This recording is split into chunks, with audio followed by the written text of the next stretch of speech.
CPR रुग्णालयातील वैद्यकीय bill मंजुरी प्रक्रियेत प्रचंड गैरव्यवहार होत असल्याचा गंभीर आरोप शिवसेना उद्धव बाळासाहेब ठाकरे पक्षाने केला आहे। शासकीय अधिकारी, शिक्षक आणि इतर कर्मचाऱ्यांच्या वैद्यकीय बिल फाईल्स मंजूर करताना सिव्हिल सर्जनपासून खालच्या पदांपर्यंत मोठा भ्रष्टाचार चालत असल्याचं धक्कादायक वास्तव शिवसेनेच्या पाहणीत उघड झालं आहे। शिवसेनेने 8 डिसेंबर रोजी केलेल्या पाहणीत फाईल नंबर 3 नावाची बेकायदेशीर कागदपत्रे आढळली। ही फाईल हिशोब फाईल म्हणून ओळखली जात असून त्यात बिल मंजुरीसाठी घेतलेल्या पैशांचा तसेच कोणत्या अधिकाऱ्याला किती रक्कम दिली गेली याचा तपशीलवार उल्लेख करण्यात आलाय। या भ्रष्टाचाराच्या विरोधात आज शिवसेना उद्धव बाळासाहेब ठाकरे गटाने जिल्हाधिकारी अमोल येडगे यांना निवेदन सादर केलं। फाईल नंबर 3च्या तपासासाठी त्रिसदस्य समिती नेमावी, निवासी उपजिल्हाधिकारी, अतिरिक्त जिल्हा पोलीस प्रमुख, जिल्हा सरकारी वकील या समितीद्वारे खातेनिहाय दस्तऐवजांच्या आधारे चौकशी करून दोषींवर तात्काळ निलंबन करावे अशी मागणी यावेळी करण्यात आली।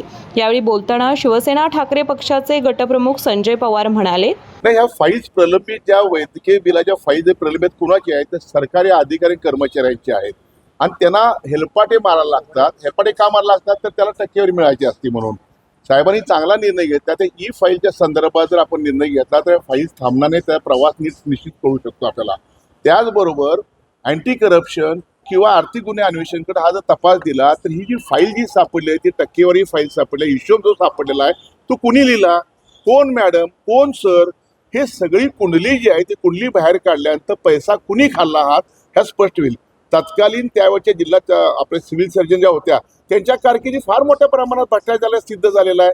मग तपास जर करणार नसतील तर होणारच नाही ना तपास आणि गुन्हे दाखल होणार नाहीत। दूध का दूध पाणी का पाणी करायची ही संधी आंबेडकर साहेबांना, मुस्लिम साहेबांना आहे, ती संधी सोडू नये।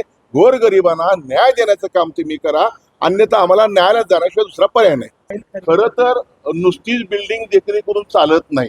इमारती सुंदर आणि आत सगळा काळावादळ चालला असेल तर हे चुकीचं होईल। त्यामुळे लोकांना येणं जाणं सुद्धा सोयीस्कर झालं पाहिजे, पार्किंगची व्यवस्था सोयीस्कर झाली पाहिजे।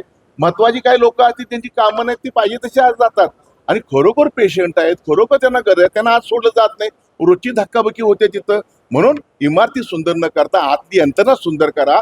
भ्रष्टाचार पोखरून काढलेला आहे, त्या घुशी मारण्याचं काम संबंधित मंत्री महोदयांनी शासनाने करा अशी विनंती करत नाही। ह्या समितीकडे आता बघणं म्हणजे 2-4 दिवसामध्ये त्यांना तात्काळ निर्णय घ्यायला सांगितलेला आहे। आम्ही त्या विषयावर थांबू इच्छित नाही आणि थांबणार सुद्धा नाही, कारण गोरगरीब आणि सर्वसामान्यांचा हा प्रश्न आहे आणि एवढे पुरावे हातात असताना कसली समिती नेमताय?